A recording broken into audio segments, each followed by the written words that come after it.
Здравейте, приятели! Асен Иванов, както се бяхме разбрали, по-точно бях обещал. Искам и днес да споделя своите преживявания с вас. Продължава походът. Вече сме 6-ти ден. Вчера беше може би най-тежкият ден. Преминахме около 43 км, 44 горе-долу. Днес имаме по-малко километри за преминаване, 37. Настроението е добро, въпреки че има лека болка в краката. Всеки един от нас, които останахме и продължаваме да ходим, ги има със сигурност. Но това са чисто физически състояния, които преминават. Важното е, че всичките имаме една цел и се я гониме.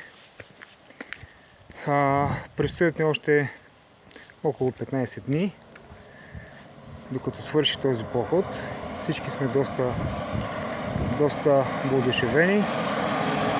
Както виждате, походът преминава през главни пътища. Ето тук може да видите тази уникална природа. Наистина е много красиво. Може би доста от вас ще се питат защо точно избрах Румъния, за да участвам в такъв вид начинание.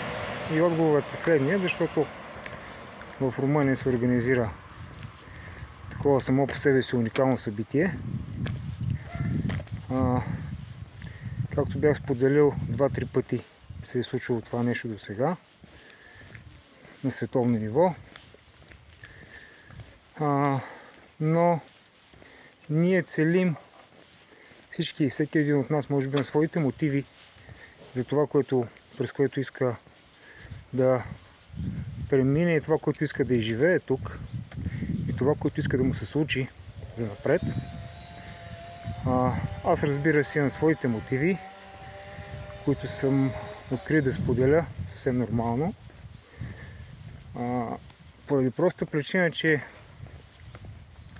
вярвам, че в момента, в който правим така една саможертва с нас самите, чисто физически би го нарекал, тогава всяка една наша мечта, всяко едно наше желание, стига да е пожелано истински, ще се изпълни много по-бързо в своя физически еквивалент. Така че продължаваме да не се храним, продължаваме да имаме енергия, нещо за което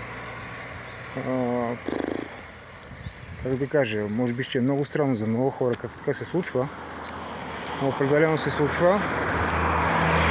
Имаме енергия, имаме желание да продължим и продължаваме напред. Каквото мога да кажа друго е, че чувството е уникално, да и с лека болка в краката, но продължаваме напред до постигането на общата ни цел. Ще продължавам да поствам видеа всеки изминал ден с това, което ми се случва. Това е за сега. Благодаря за вниманието и ще продължаваме напред. Чао!